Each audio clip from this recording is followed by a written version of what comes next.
Welcome to today's episode of Tales from the Field. Working with forest animals can be a really unique and exciting experience, especially when you consider how much the grouping term forest animals actually covers. Today we'll talk about the different types of forests and the animals that inhabit them. Then we'll talk a little bit about some of the different ways that you can get involved with them. At the end of today's video, I've also included some links to some day-in-the-life type videos of professionals working with different types of forest animals, so make sure you check those out. Also, make sure to stay tuned for today's video's secret code at the end, as with each video in our Tales from the Field series, you can earn points and badges for our 2021 Tales and Tales Summer Reading Program. To learn more about our summer reading program, check out the link in the description box below. There's three types of forests that exist on Earth. The first one is a temperate forest. Temperate forests are going to be found in North America and Eurasia, and these are going to experience the 4 seasons. They will go through spring, summer, fall, and winter. Within temperate forest, there are 2 subtypes. The first subtype of temperate forest is the deciduous forest. These are forests where the trees shed their leaves each fall and winter. You will see the bright, beautiful colors, color-changing leaves.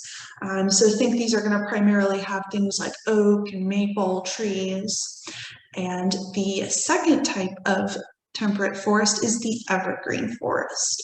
The second subtype of temperate forests are evergreen forests. These are where the conifer trees keep their leaves year-round, in spite of experiencing all 4 seasons. So evergreen forests are going to include foliage like pine trees, holly bushes, things like that that are going to stay green with their leaves year-round.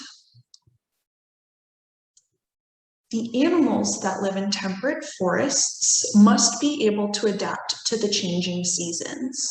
So some animals in this biome will migrate or hibernate in the winter. In temperate forests, you can expect to see animals like the white-tailed deer, raccoons, possums, brown bears, rabbits, owls, hawks, foxes, turtles, and other types of bugs such as spiders. You'll also find things like slugs and frogs in temperate forests as well. The second type of forest is going to be a tropical forest. These are going to occur in areas near the equator, so in areas like Southeast Asia, Sub-Saharan Africa, and Central America. Tropical forests are categorized by higher temperatures year-round, so it's going to be between 70 to 90 degrees Fahrenheit year-round.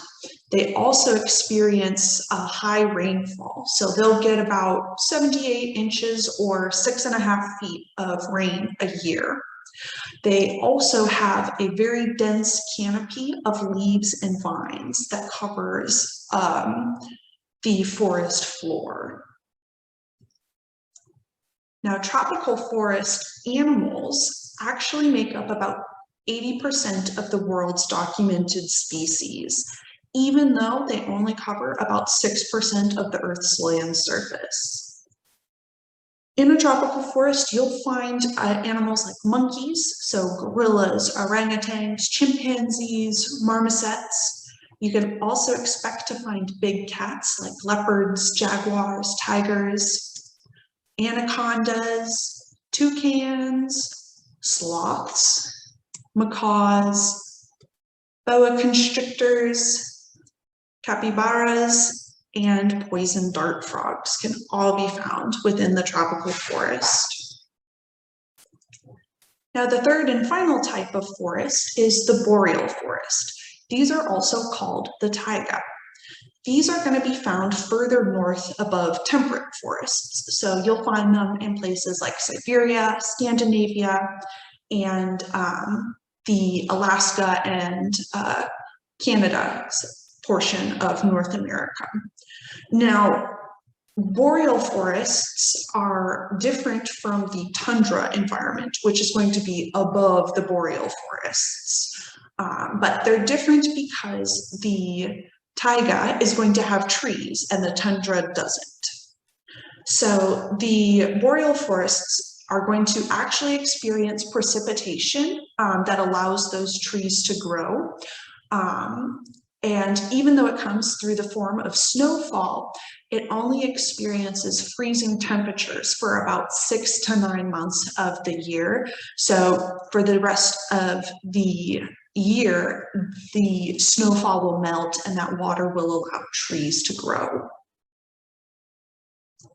So the boreal forest is actually the Earth's largest carbon sink, and it stores billions of tons of carbon, or the equivalent of 26 years of global carbon emissions, according to the Nature Conservatory.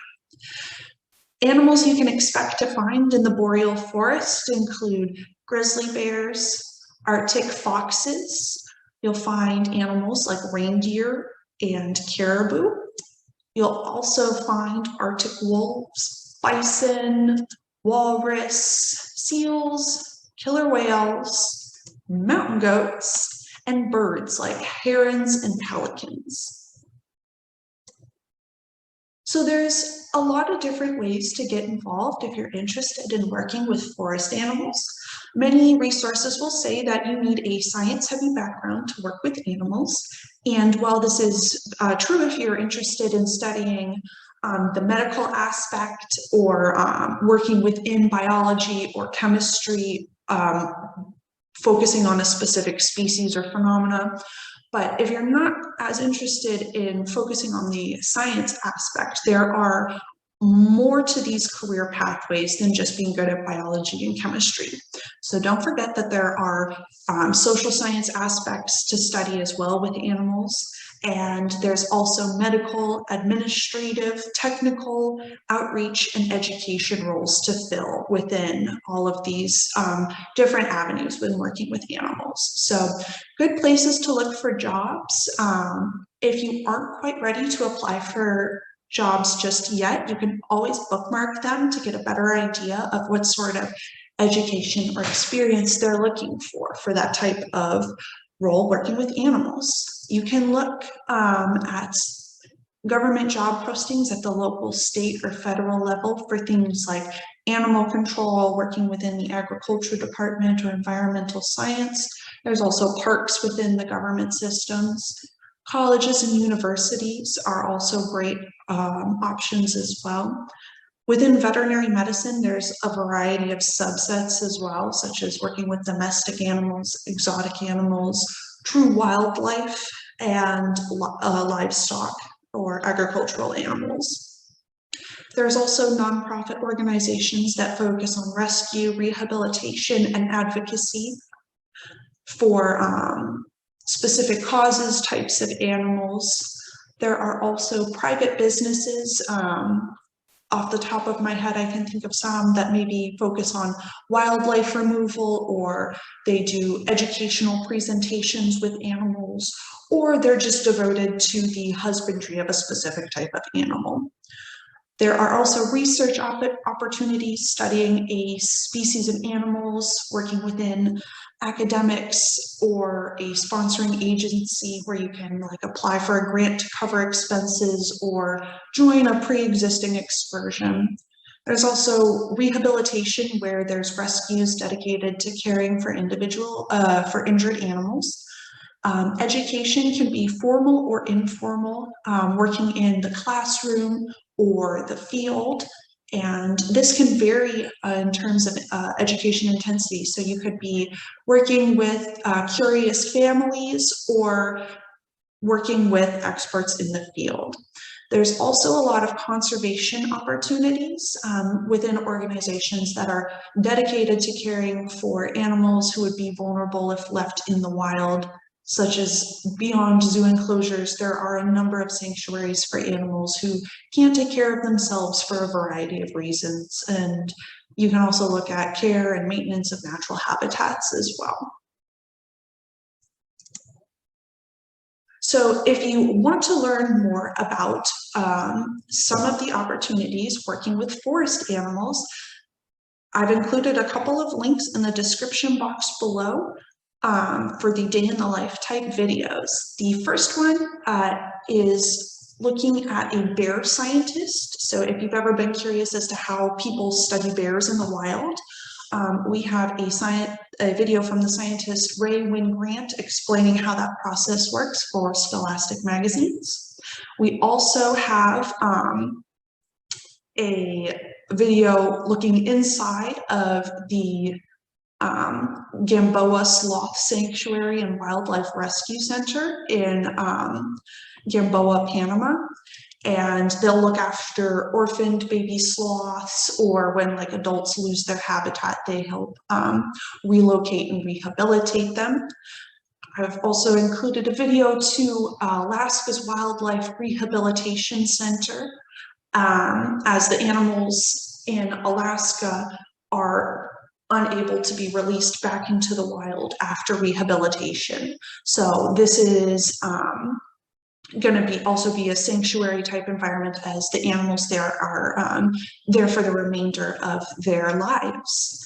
And we've also included a video to an interview with a wilderness ranger at Yosemite National Park, where they talk about a lot of the opportunities and activities that they do there. So today's secret code is Forest Tales. So make sure you enter that in your summer reading log to earn points for joining us with today's video. Next week, we're going to be looking at tundra animals, and I hope you guys are excited because we do have a video from the Iditarod that we'll be featuring as well, where they talk about some of their work with their racing dogs. So stay tuned for that, and we will see you guys next week.